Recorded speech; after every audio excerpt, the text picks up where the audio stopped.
ক্ষমতার অপব্যবহার করে সড়কে দখলদারিত্ব, রাস্তা ফুটপাতে ব্যবসা, যানজটে নাকাল রাজধানীবাসী।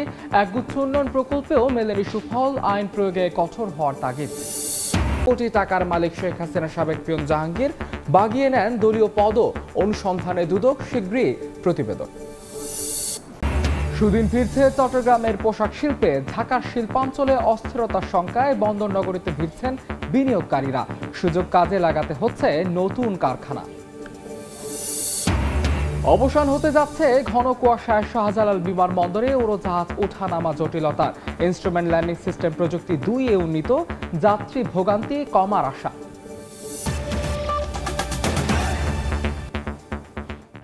সময় সংবাদের সঙ্গে আছে আমি মাহাদ ইসলাম ধ্রুব। রাজধানীতে যানজট নিরসনে এক গুচ্ছ উন্নয়ন প্রকল্পে হাজার কোটি টাকা খরচ করেও মেলেনি সুফল। এর অন্যতম কারণ ক্ষমতার অপব্যবহার করে সড়কে যত্রতত্র দখলদারিত্ব। বিশেষজ্ঞরা বলছেন, আইনের কঠোর প্রয়োগ না করলে চিত্র বদলাবে না। আল আমিন তুষারের প্রতিবেদন।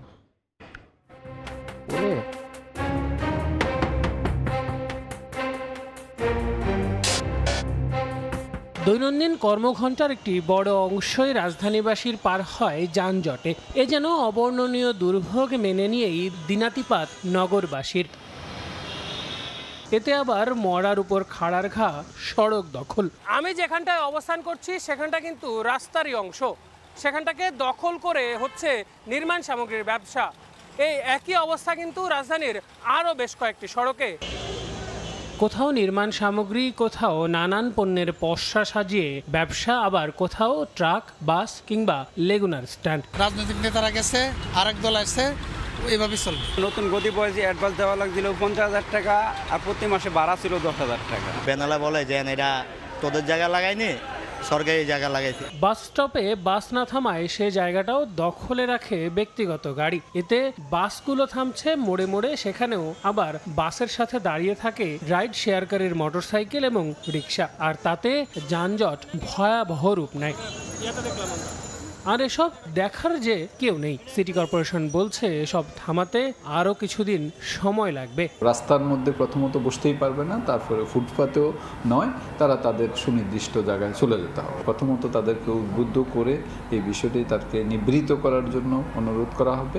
এই রাস্তা থেকে অপসারণ করে আবার বসে সবকিছু মিলেই বাস্তবতা হলো আমরা পুরোপুরি হকার মুক্ত করতে পারিনি, কিন্তু আমাদের অভিযান অব্যাহত থাকবে। সরকার যায়, সরকার আসে, কিন্তু রাস্তা ফুটপাত দখল থামে না। শুধু পরিবর্তন হয় দখলদারির। যারা নিয়ন্ত্রণ করবেন তাদের একটি অংশ যদি ভাগবটারার অংশ হয়ে দাঁড়ায়, তখন আসলে সমস্যাটা সমাধান করা যাবে। উচ্ছেদ করি কাদের, যে অবস্থান করছে তাকে, কিন্তু এর পিছনের যারা পৃষ্ঠপোষক অথবা ভাগবটারার যারা অংশীজন বা অংশীদার, এদেরকে কিন্তু আসলে আমরা উচ্ছেদ করতে পারি না। এদের বিরুদ্ধে আইনগত ব্যবস্থা গ্রহণ করতে না পারলে এই সমস্যাটার সমাধান হবে না। নতুন বাংলাদেশে এই দুর্ভোগ কবে কমবে সেই প্রশ্ন নগরবাসীর।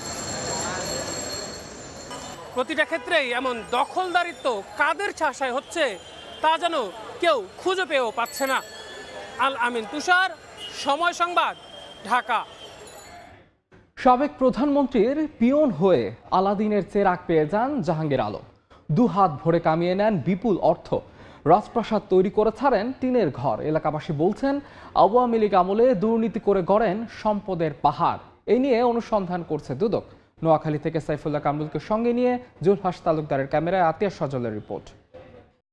আমার বাসায় কাজ করে গেছে পিয়ন, সে এখন 400 কোটি টাকার মালিক।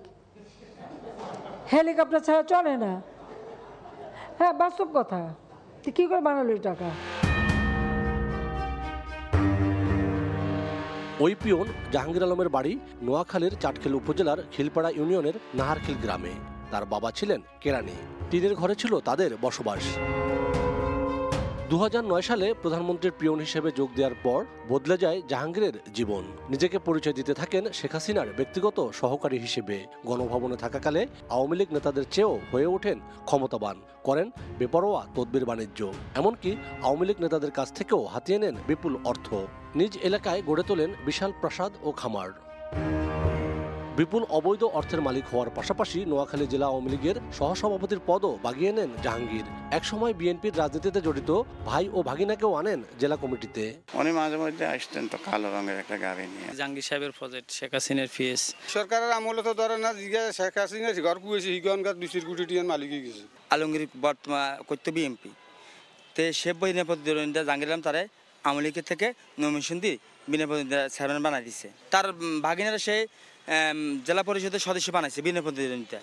দ্বাদশ সংসদ নির্বাচনে নোয়াখালী 1 আসনের মনোনয়ন জমা দিলে জাহাঙ্গীরের অবৈধ সম্পদের বিষয়টি সামনে চলে আসে। এরপরই প্রধানমন্ত্রীর পিয়নের চাকরি হারান। স্থানীয়দের অভিযোগ, গ্রামের বাড়ি ও ঢাকায় সম্পদের পাহাড় গড়েছেন তিনি। সবগুলো প্রতিষ্ঠান থেকে ওনার আমরা যেটা দেখেছি যে ওনার লোকেরা প্রতিনিয়ত সেখান থেকে এই যে সবসময় চাঁদা নিতেন। এই চাটখিল সোনাইমুড়িতে জাহাঙ্গীর আলমের কারণে এই চাটখিল সোনাইমুড়ি একটি মৃত্যু উপত্যকায় একটি সন্ত্রাসের জনপদে পরিণত হয়েছে। তো এটা তো আর শাক দিয়ে মাছ ঢাকার কোনো সুযোগ নেই। হ্যাঁ, উনি অনেক সম্পদের মালিক হয়েছেন এবং উনি অন্যদের মতো রাজনীতি করার চেষ্টা করছেন চাটখিল সোনাইমুড়িতে। জাহাঙ্গীর কিভাবে এত অর্থবিত্তের মালিক হলেন তা অনুসন্ধান করছে দুদক। শীঘ্রই প্রতিবেদন জমা দেওয়া হবে বলে জানান দায়িত্বপ্রাপ্ত কর্মকর্তা। আতিয়া সজল, সময় সংবাদ, নোয়াখালী। অবশেষে সুদিন ফিরছে চট্টগ্রামের পোশাক শিল্পে। ঢাকা শিল্পাঞ্চলে অস্থিরতার সংখ্যায় এখন বন্দর নগরীতে ভিড়ছেন বিনিয়োগকারীরা। কাঁচামাল আমদানি তো বটেই, রপ্তানির ক্ষেত্রে বন্দরের সুযোগ কাজে লাগাতে গড়ে তোলা হচ্ছে শিল্প কারখানা। পুরাতন কারখানা ভাড়া নেওয়া ছাড়াও নতুন করে জমি কিনছেন অনেকেই। শাখাও ত্রিপুর ক্যামেরায় বিস্তারিত জানাচ্ছেন কমল দে। চট্টগ্রাম নগরীর ইপিজেড গেট কাকডাকা ভোর থেকেই কর্মস্থলের পথে ছুটে চলা লাখো শ্রমিকের। দেশের অর্থনীতির চাকার সচলে তারা ঘাম জড়াচ্ছেন দিন রাত। বাণিজ্যিক রাজধানীর প্রতিটি শিল্পাঞ্চলে গত কয়েক বছর ধরে এটি চিরচেনা চেহারা। আন্দোলন সংগ্রাম এড়িয়ে নিরবিচ্ছিন্ন উৎপাদন চলছে প্রতিটি কারখানায়। আজ থেকে অন্তত 40 বছর আগে আজিম মান্নান এবং দেশ গার্মেন্টস দিয়ে বন্দরনগরী চট্টগ্রাম থেকে শুরু হয়েছিল তৈরি পোশাক শিল্পের। তবে সময়ের সাথে পাল্লা দিয়ে চ্যালেঞ্জ মোকাবেলা করে এখানকার গার্মেন্টস শিল্প এগুতে পারেনি। একটা সময় চট্টগ্রামে 700 থেকে 800 পোশাক কারখানা থাকলেও নানা জটিলতায় তা কমে দাঁড়ায় 250-তে। তবে সংকটের বৃত্ত ভেঙে ফের বাড়ছে কারখানার সংখ্যা, যা দেখাচ্ছে আশার আলো। র মেটেরিয়ালস আমদানি করতে হবে এবং এক্সপোর্ট করতে হবে। এই ধরনের সিচুয়েশনে চট্টগ্রামের মতো উপযুক্ত জায়গা আর কোথাও আছে বলে আমি মনে করি না। এমন বাস্তবতায় চট্টগ্রামে নতুন করে নজর দিচ্ছেন বিনিয়োগকারীরা। কন্ট্রোলিংটা very easy, everybody knows each other, যার দরুন Chittagong is a good place now to set up a new industry. ঢাকার শ্রমিক সংঘাতের আজ চট্টগ্রামে লাগতে না দিয়ে শিল্প পুলিশ যেমন চমক দেখিয়েছে, তেমনি বিনিয়োগে আগ্রহীদের নিরাপত্তা নিশ্চিত সাজানো হচ্ছে কর্মপরিকল্পনা। সার্বিক নিরাপত্তা, যেমন বিশেষ করে আপনার টহল পার্টি বলেন, তাদেরকে যে কোনো ধরনের ডাকাতি, চুরি, ছিনতাই বা এই সমস্ত দিক থেকে তাদের রক্ষা করার জন্য আমরা সার্বিক নিরাপত্তা তাদের। চলতি অর্থ বছরের প্রথম 4 মাসে 48% প্রবৃদ্ধি হিসেবে বিজিএমই এর অন্তর্ভুক্ত 250-এর বেশি পোশাক কারখানা 543 মিলিয়ন মার্কিন ডলারের পণ্য রপ্তানি করেছে। কমল দে, সময় সংবাদ, চট্টগ্রাম। শীতে ঘন কুয়াশায় শাহজালাল বিমানবন্দর থেকে ডাইভার্ট ফ্লাইট অন্য দেশে নয় অভ্যন্তরীণ বিমানবন্দরে অবতরণ করাতে চায় সিভিল এভিয়েশন। এই জন্য শাহজালাল বিমানবন্দরে উন্নীত করা হয়েছে রানওয়ের লাইটিং সিস্টেম। এছাড়া 24 ঘন্টা প্রস্তুত থাকবে সিলেট ও চট্টগ্রাম বিমানবন্দর। এতে যাত্রী ভোগান্তি কমবে বলে প্রত্যাশা এয়ারলাইন্সগুলোর। কাজল আব্দুল্লাহ রিপোর্ট। ঘন কুয়াশা, কমে আসে দৃষ্টিসীমা। রানওয়ের সীমানা দেখতে না পেয়ে উড়োজাহাজ অবতরণ শঙ্কায় পড়েন পাইলট। শিডিউল বিপর্যয়ে ভোগান্তিতে পড়ে যাত্রীরা।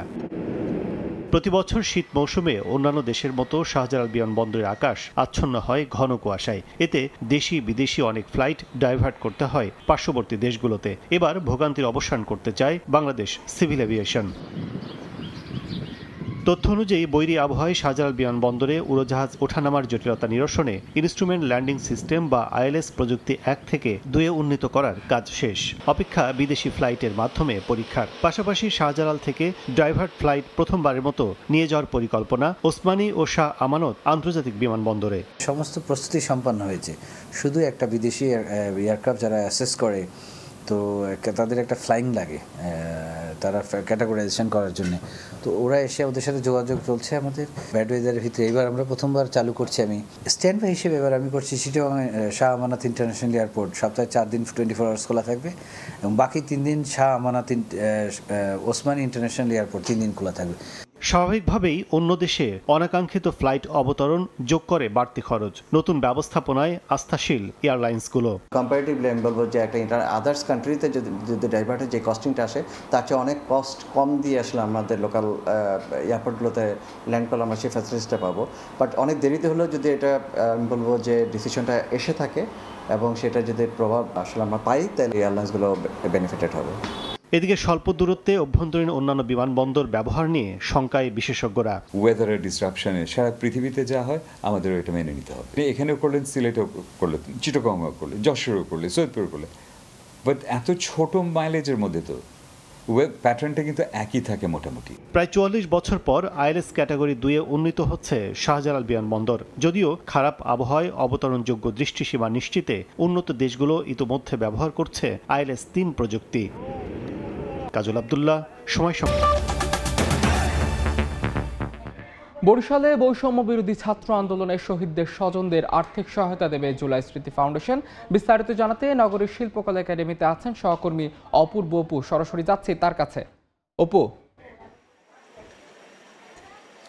5ই আগস্টের আগে এবং পরে যারা নিহত এবং আহত হয়েছে এই গণ অভ্যুত্থানকে ঘিরে তাদেরকে আর্থিক সহায়তা দিতে বরিশালের বিভাগের আজকে একটি আয়োজন করা হয়েছে জুলাই ফাউন্ডেশনের উদ্যোগে, এবং এই জুলাই ফাউন্ডেশনের উদ্যোগে আজকে 79 জনকে 5 লক্ষ টাকা করে চেক প্রদান করা হবে। এর মধ্যে ঢাকা থেকে জুলাই ফাউন্ডেশনের সাধারণ সম্পাদক সার্জিস আলম সহ অন্যান্য নেতৃবৃন্দ এই সমাবেশ স্থলে এসে পৌঁছেছে। এটি বরিশালের শিল্পকলা একাডেমিতে এই আয়োজনটি হয়েছে এবং বরিশাল বিভাগের বিভিন্ন প্রান্ত থেকেই যারা নিহত হয়েছে শহীদ পরিবারের সদস্যরা, স্বজনরা তারা এসেছেন এখানে। সবাই কিন্তু একটি ভারাক্রান্ত এখানে অবস্থা তৈরি হয়েছে, কারো চোখে জল, কারো বুকে চাপা কষ্ট রয়েছে এবং সেই চাপা কষ্ট নিয়েই তারা এখানে সমবেত হয়েছেন এবং এই কষ্ট নিয়ে তারা এখানে রয়েছে। এবং আমরা এখানে যারা রয়েছে তাদের সাথে কথা বলছি এবং তারা জুলাই ফাউন্ডেশনের উদ্যোগে এই আয়োজনে যারা এসেছেন তারা বলছেন যে তারা গণহত্যার বিচার চান, তারা দৃষ্টান্তমূলক বিচার চান, যাদের কারণে তাদের স্বজন হারিয়েছে তাদেরকে যেন সরকার দৃষ্টান্তমূলক বিচার চান এবং তারা আর্থিক পুনর্বাসন সহ সহযোগিতা চান। এবং এই সহযোগিতায় সার্জিস আলম সাধারণ সম্পাদক, আমরা তাকে একটু যুক্ত করে নিতে চাই। এই মুহূর্তে আমরা যুক্ত করে নিব জুলাই ফাউন্ডেশনের সাধারণ সম্পাদক সার্জিস আলম। আপনাকে স্বাগত জানাচ্ছি। বরিশাল বিভাগে 134 জন নিহত শহীদ হয়েছেন, তাদেরকে আপনারা সহায়তার যে উদ্যোগ নিয়েছেন সবাই সন্তুষ্ট রয়েছে, তবে সেই সাথে সাথে তারা পুনর্বাসনও কিন্তু প্রত্যাশা করছে। আপনাদের পরিকল্পনাটা কি? সারা দেশ নিয়ে আপনারা ভাবছেন, আমি বরিশালের যারা নিহত হয়েছে তাদের বিষয়টা জানতে চাচ্ছি। আমরা আসলে আমাদের গত পরশু দিনের প্রেস ব্রিফিং আমরা স্পষ্ট করে বলেছি যে আমাদের শুধু এই পরিকল্পনা শহীদ পরিবার বা আহত যোদ্ধাদেরকে নিয়ে কয়েকদিনের জন্য নয়, আসলে এই পরিকল্পনা আমাদের একটা লম্বা সময়ের জন্য, এবং যতদিন তারা আছেন ততদিন তাদেরকে ঘিরে আমাদের এই পরিকল্পনা থাকবে। আমাদের পুনর্বাসন থেকে শুরু করে প্রত্যেক শহীদ পরিবার অন্তত একজনের চাকুরির ব্যবস্থা করা, এবং তাদের প্রয়োজন যদি হয় এরকম কারো যে আমাদের কোনো আহত যোদ্ধা বা শহীদ পরিবার, আমাদের সেক্ষেত্রে সম্মানী ভাতার ব্যবস্থা করতে হয়, আমরা সেটিও করব। অ্যাকচুয়ালি তাদের প্রয়োজনে যেই পদক্ষেপই আমাদের নেওয়া প্রয়োজন হোক না কেন, যে কোনো যৌক্তিক পদক্ষেপ নিতে আমরা সবসময় প্রস্তুত আছি। অনেক ধন্যবাদ। সেই সাথে সাথে আপনাকে যেহেতু পেয়েছি, আপনাকে আরেকটা প্রশ্ন করতে চাই। বরিশালে যারা সমন্বয়ক রয়েছেন বা আন্দোলনের নেতৃত্ব দিয়েছেন তারা কিন্তু আপনাদের নির্দেশনা মেনেই কাজ করছে, তাদের উদ্দেশ্যে কোনো কিছু বলবেন কিনা বরিশাল বিভাগে যারা আপনাদের সহযোদ্ধা রয়েছেন? দেখুন, প্রথম কথা হচ্ছে যে তারা যখন আন্দোলনে নেমেছেন জীবন বাজি রেখে, তখন শুধু তারা মাত্র বরিশালের কথা চিন্তা করে নামেননি, বরং পুরো বাংলাদেশকে সামনে রেখে, বাংলাদেশের মানুষকে সামনে রেখে নেমেছেন।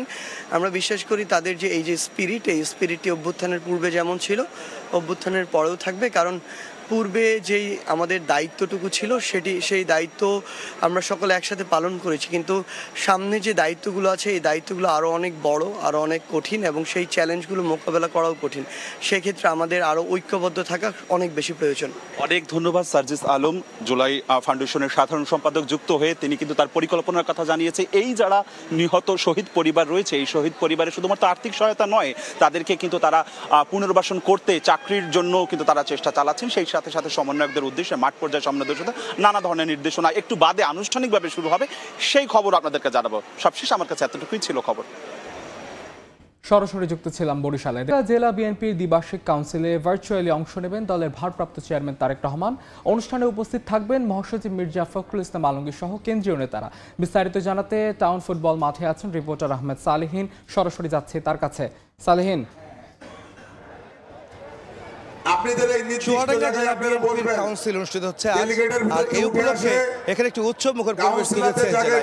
এখানে বিএনপি মহাসচিব মির্জা ফখরুল আলমগীর কিছুক্ষণের মধ্যে উপস্থিত হবেন এই কাউন্সিলে যোগ দেওয়ার জন্য, এবং একই সঙ্গে বিএনপির ভারপ্রাপ্ত চেয়ারম্যান তারেক রহমান তিনি ভার্চুয়ালি যুক্ত হবেন যুক্তরাজ্য থেকে এই সম্মেলনে। চুয়াডাঙ্গা জেলা বিএনপির সম্মেলন অনুষ্ঠিত যাচ্ছে, সেখানে যুক্ত হবেন তিনি। আপনারা দেখতে পাচ্ছেন যে প্রচুর সংখ্যক বিএনপির নেতাকর্মী এখানে অংশগ্রহণ করেছেন, যারা কাউন্সিলর বৃন্দ রয়েছেন তারাও কিন্তু এসেছেন, যারা এখানে নির্বাচিত করবে তাদের পরবর্তী প্রতিনিধি এবং পরবর্তী নেতা নির্বাচন করবেন, তারা কিন্তু ইতিমধ্যে এসেছেন। আমরা বলে রাখতে চাই যে তারেক রহমান বিএনপির ভারপ্রাপ্ত চেয়ারম্যান, যিনি যুক্তরাজ্য থেকে ভার্চুয়ালি যুক্ত হয়ে এই সম্মেলনের অংশ নেবেন, এবং বিএনপি মহাসচিব মির্জা ফখরুল আলমগীর তিনি দলীয় এবং জাতীয় পতাকা উত্তোলন করে এই সম্মেলনের উদ্বোধন করবেন কিছুক্ষণের মধ্যে তিনি এখানে আসবেন বলে আমরা জানতে পেরেছি। তিনি যেহেতু গতকালকে যশোরে অন্য একটি সুধী সমাবেশে যোগ দিয়েছিলেন গতকাল সন্ধ্যায়, সেখান থেকে তিনি রওনা দিয়ে আসছেন এই সম্মেলনে যোগ দেওয়ার জন্য চুয়াডাঙ্গার উদ্দেশ্যে। আমরা বলে রাখতে চাই যে এই সম্মেলনটি শুধুমাত্র নেতা নির্বাচনই নয়, আগামী যে নির্বাচন অনুষ্ঠিত হবে, আগামী জাতীয় সংসদ নির্বাচনকে একটা প্রস্তুতি হিসাবে দেখছেন তারা, এবং এখানকার নেতা কর্মীদের মধ্যে দীর্ঘদিন পর এরকম একটা সম্মেলন পেয়ে তারা অনেকটাই উৎসবমুখর পরিবেশে এখানে আসছেন, এবং পুরো চুয়াডাঙ্গা জুড়েই একটা উৎসব তৈরি হয়েছে। অর্থাৎ দীর্ঘ 15 বছর তারা বিএনপি অর্থাৎ আওয়ামী লীগের নির্যাতনের কারণে, আওয়ামী লীগ সংকটের কারণে তারা কোনো কাউন্সিল কিংবা একসাথে বসে কোনো সমাবেশ করতে পারেনি। এই ধরনের অভিযোগ এনে তারা বলছেন যে বিগত সময়গুলিতে তারা নির্যাতনের শিকার হয়েছেন। সেই ক্ষেত্রে এখন তারা মুক্ত বাতাসে একটি কাউন্সিল করতে পারছেন, এবং একটি উৎসবের আমেজ তৈরি হয়েছে সেই কাউন্সিলকে ঘিরে, এবং সেই কারণে বলা যায় যে এই কাউন্সিলটি শুধুমাত্র নেতা নির্বাচন নয়, আগামী নির্বাচনকে ঘিরেও একটি বার্তা দিচ্ছে এই সম্মেলন, চুয়াডাঙ্গা জেলা বিএনপির সম্মেলন। তো কিছুক্ষণের মধ্যে বিএনপি মহাসচিব মির্জা ফখরুল আলমগীর এই মঞ্চে এসে পৌঁছাবেন, আর তারেক রহমান বিএনপি ভারপ্রাপ্ত চেয়ারম্যান তিনি যুক্তরাজ্য থেকে ভার্চুয়ালি যুক্ত হবেন।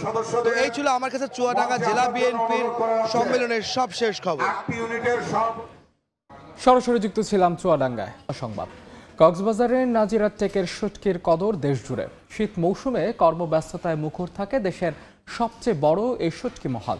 আগামী 30 মে পর্যন্ত চলবে উৎপাদন কার্যক্রম। মোহাম্মদ ফজের ছবিতে সুজাউদ্দিন রুবেলের রিপোর্ট। সাগর থেকে ধরে আনা 20 প্রজাতির মাছ সূর্যের তাপে শুকিয়ে তৈরি করা হচ্ছে শুটকি। আবহাওয়া অনুকূলে, তাই দম ফেলার সময় নেই শ্রমিকদের। কক্সবাজারের নাজিরাটেক শুটকি মহাল বঙ্গোপসাগরের পাশ ঘেঁষে বালুচর জুড়ে গড়ে ওঠা দেশের সবচেয়ে বড় এই শুটকি মহালে এখন পুরোদমে চলছে উৎপাদন। ভালো পানি থেকে পরিষ্কার করে ধুয়ে তারপর মাছ শুকানো দিই, তারপর 2-3 দিন লাগে আমাদের মাছগুলো শুকানোর জন্য। ধুয়ে শুকাই দিই, তারপরে 1 সপ্তাহ পরে আমরা সিটানে সালাম দিয়ে দিই। ব্যবসায়ীরা বলছেন শুটকি উৎপাদনে ধুম পড়লেও মিলছে না ন্যায্য দাম, কেননা কাঁচা মাছ ও বাঁশের দাম দ্বিগুণ, সেই সঙ্গে বেড়েছে শ্রমিকের মজুরিও। চুরি মাছ আগে কিনছি 150 টাকা, এখন কিনা পরে 250 টাকা। মাছ শুকাইয়া আমরা ন্যায্য দাম পাচ্ছি না। ন্যায্য মূল্য নিশ্চিতে শুধু পৃষ্ঠপোষকতাই নয়, রপ্তানির জন্য সরকারি উদ্যোগ চান ব্যবসায়ী নেতারা। সরকারিভাবে উদ্যোগ নিয়ে যদি আমাদের এই শুটকিগুলো যদি বাইরে রপ্তানি করার জন্য ব্যবস্থা হতো, তাহলে আমরা আরও একটু আগাতে পারতাম। চলতি মৌসুমে শুটকি উৎপাদনের লক্ষ্যমাত্রা ধরা হয়েছে 1,30,000 মেট্রিক টন, যার বাজার মূল্য অন্তত 500 কোটি টাকা। সুজাউদ্দিন রুবেল, সময় সংবাদ, কক্সবাজার। এ পর্যায়ে শীর্ষ সংবাদগুলো জানিয়ে দিচ্ছে আরেকবার। চুয়াডাঙ্গা জেলা বিএনপির দ্বিবার্ষিক কাউন্সিলে নেতা কর্মীদের ঢল উদ্বোধন করলেন মির্জা ফখরুল। ভার্চুয়ালি অংশ নেবেন তারেক রহমান। কোটি টাকার মালিক শেখ হাসিনা সাবেক পিয়ন জাহাঙ্গীর বাগিয়ে নেন দলীয় পদও, অনুসন্ধানে দুদক, শীঘ্রই প্রতিবেদন। ক্ষমতার অপব্যবহার করে সড়কে দখলদারিত্ব, রাস্তা ফুটপাতে ব্যবসা, যানজটে নাকাল রাজধানীবাসী। একগুচ্ছ উন্নয়ন প্রকল্পেও মেলেনি সুফল, আইন প্রয়োগে কঠোর হওয়ার তাগিদ।